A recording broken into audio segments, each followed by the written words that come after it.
साधु और चूहा की कहानी।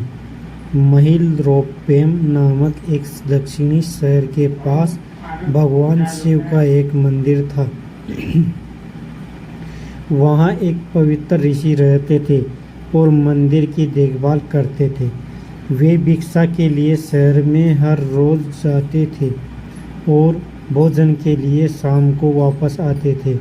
वे अपनी आवश्यकता से अधिक कर लेते थे और बाकी का बर्तन में डालकर गरीब मजदूरों में बांट देते थे, जो बदले में मंदिर की सफाई करते थे और उसी सजावट का काम किया करते थे। उसी आश्रम में एक चूहा भी अपने बिल में रहता था और हर रोज कटोरे में से कुछ न कुछ भोजन चुरा लेता था। जब साधु को एहसास हुआ कि एक चूहा भोजन चोरी करता है, तो उन्होंने इसे रोकने के लिए सभी तरह की कोशिशें की। उन्होंने कटोरे को काफ़ी ऊंचाई पर रखा ताकि चूहा वहां तक पहुंच न सके, और यहाँ तक कि एक छड़ी के साथ चूहा को मार भगाने की भी कोशिश की।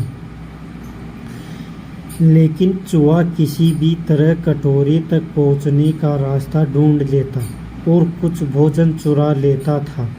एक दिन एक भिक्षुक मंदिर की यात्रा करने के लिए आए थे, लेकिन साधु का ध्यान तो चूहे को डंडे से मारने में था और वे भिक्षुक से मिल भी नहीं पाए।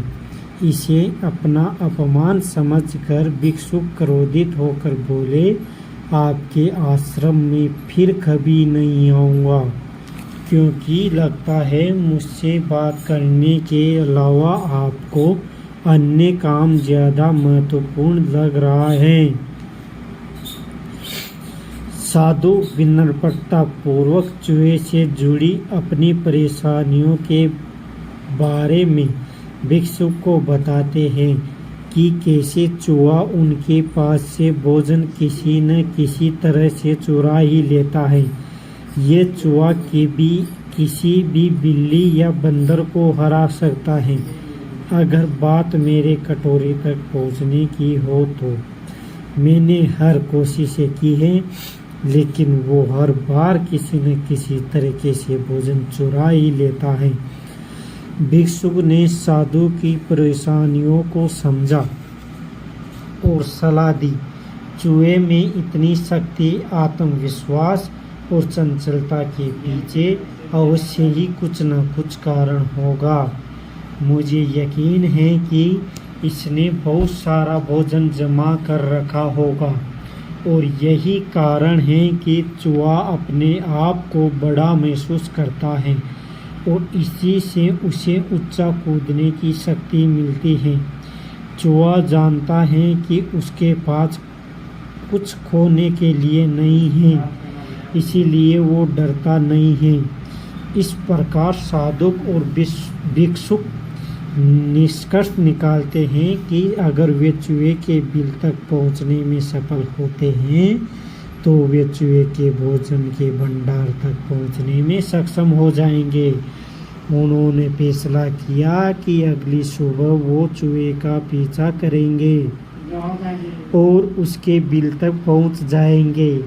अगली सुबह वो चूहे का पीछा करते हैं और उसके बिल के प्रवेश द्वार तक पहुंच जाते हैं। जब वो खुदाई शुरू करते हैं तो देखते हैं कि चूहे ने अनाज का एक विशाल भंडार बना रखा है।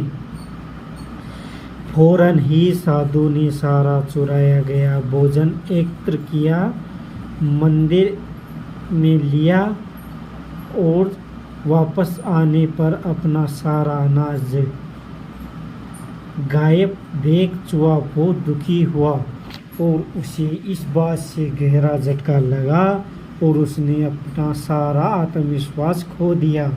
अब चूहे के पास भोजन का भंडार नहीं था, फिर भी उसने फैसला किया कि वो फिर से रात को कटोरे से भोजन चुराएगा।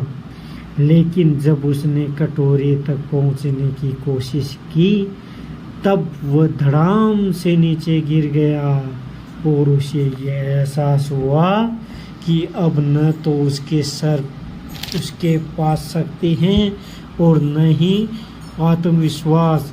उसी समय साधु ने छड़ी से उस पर हमला किया। किसी तरह चूहे ने अपनी जान बचाई और भागने में कामयाब रहा और फिर वापस मंदिर कभी नहीं आया। तो बच्चों, इससे शीर्षक निकलता है कि यदि हमारे पास भी संसाधनों की कमी न हो तो हम भी अद्भुत शक्तियों और आत्मविश्वास की कभी कमी नहीं आ सकती। जय हिंद, जय भारत। ऐसी और कहानियाँ पढ़ने के लिए हमारे चैनल को सब्सक्राइब करें।